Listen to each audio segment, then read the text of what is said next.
18 ans, mais j'attendais qu'ils dorment, voilà, pour pouvoir vous expliquer l'histoire. Donc déjà, par où commencer, c'est... Bref, beaucoup de gens se posaient des questions sur ouais, mais pourquoi vous êtes tout le temps tout seul, pourquoi ci, pourquoi ça.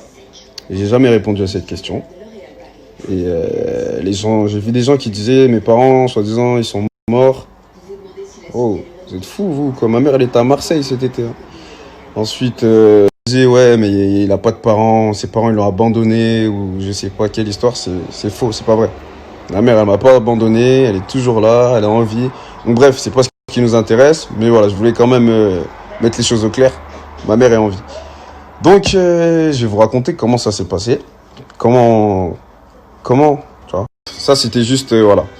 Donc, ce qu'il faut savoir, c'est que moi, à la base, je faisais des vidéos sur Facebook. Donc, ceux qui me connaissent pas, ceux qui me connaissent depuis peu, je faisais des vidéos sur Facebook. Donc, tu sais, à l'époque de Facebook, j'étais là. Il y avait beaucoup de gens qui me suivaient. J'avais 600, 700 000 abonnés sur Facebook. Donc, bref, je faisais des vidéos, je me mettais des claques et tout. Donc, j'avais un peu de buzz, tu vois. Et du coup, j'avais du buzz. Il y avait beaucoup de filles.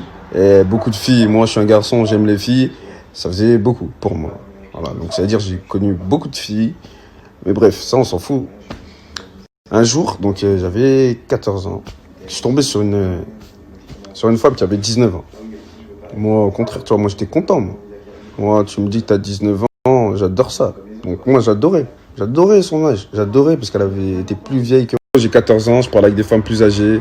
Je suis le boss, je suis le président. Moi, j'aime ça. T'es un gamin et tu parles avec des femmes plus âgées. C'est un truc de ouf. Donc moi, je suis content. Mais je vais même vous dire un petit truc entre parenthèses. Un jour, j'ai rencontré une femme, elle avait 40 ans. 40 ans. Et je mens pas, Dieu me voit, ce que je dis, c'est la vérité. 40 ans. J'avais 14 ans. Et je tiens à préciser, toutes les fois où j'ai parlé avec des femmes, j'ai jamais menti sur mon âge. Carrément, elles s'en foutaient de savoir mon âge. Donc bref, ça c'est une parenthèse. Donc voilà, cette fille de 19 ans. En gros, à cause de la distance, on s'est pas vu des milliers de fois. Mais voilà, on se parlait bien, on se parlait souvent et tout. Mais la dernière fois qu'on s'est vu, un mois et demi après, elle m'envoie un message pour me dire qu'elle était en retard. Moi, pour vous dire la vérité, j'ai paniqué. Dans le sens où je connais pas la personne. Est-ce que la personne, elle me ment? Je suis un gamin, c'est pas possible. Donc, je calcule pas. Le message, pour la vérité, j'ai pas calculé le message. J'étais en mode... c'est une mytho, cette meuf. Je pensais comment? J'ai 14 ans. La meuf, elle essaye de me faire croire que il est possible qu'elle soit enceinte. Et en plus de moi, alors qu'on n'est pas de la même ville, enfin, on n'a pas le même âge. Enfin, il y a plein de choses qui collent pas, c'est pas possible. Donc, à partir de là... J'ai bloqué le numéro, j'ai bloqué le numéro en mode je veux pas en savoir plus, en fait c'est une mytho et je déteste les personnes qui se foutent de ma gueule, donc c'est comme ça que j'ai réagi, comme un gamin. Simple, pour faire plus simple, c'est elle m'a envoyé ce message qu'elle était en retard, j'ai bloqué le numéro directement, j'ai pas cherché à comprendre, c'est pas possible. Donc quelques temps après, je commençais à recevoir des appels en inconnu, mais je calculais pas puisque c'était un inconnu. Et jusqu'au jour où c'est arrivé chez moi, directement en bas de chez moi, puisque je l'avais déjà ramené quelques fois chez moi, elle savait où j'habitais. Donc ils sont venus jusqu'à chez moi, c'était plusieurs mois après. Ils sont venus jusqu'à chez moi. Et voilà, je vais pas vous raconter tout ce qui s'est passé, ça va être long. Mais en gros, j'ai vu que c'était réel. Mais la question que tout le monde s'est posée, c'est comment c'est possible et comment ça peut être moi en fait. Là, c'était le bordel, c'était mes parents. Possible de trouver un arrangement, une solution, bref. Ça s'est arrangé, on va dire. Et 4 mois après, on reçoit une photo. Enfin, on reçoit.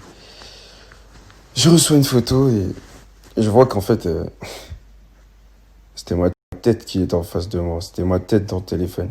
C'était moi que je voyais dans la photo, là. Je suis jeune.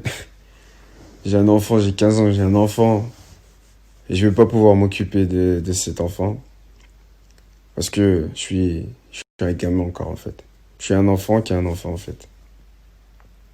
Du coup, on s'est arrangé. J'ai continué l'école.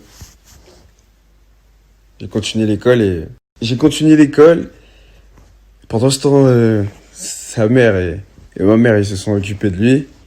Parce que j'étais pas en âge de faire quelque chose. Je pouvais rien faire à part aller à l'école. Jusqu'au jour où j'ai eu 18 ans et voilà, sur les réseaux, ça cartonnait, c'était bien. J'ai tout arrêté. Parce que je pouvais enfin m'occuper, assumer, travailler et pouvoir assumer que j'ai un enfant. Donc pendant ces années, vous m'avez pas vu, c'est parce que je m'occupais de mon fils. Je pouvais enfin assumer et que j'étais père, tu vois, j'étais daron.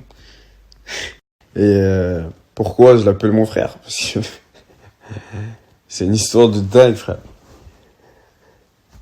C'est qu'il a passé beaucoup de temps avec moi. Ma mère, elle l'a élevé aussi. Il pense que je suis son frère. Et il n'est pas en âge de comprendre encore que j'ai pas pu assumer que c'était mon fils. Le jour où il sera en âge de comprendre, on pourra lui dire la vérité.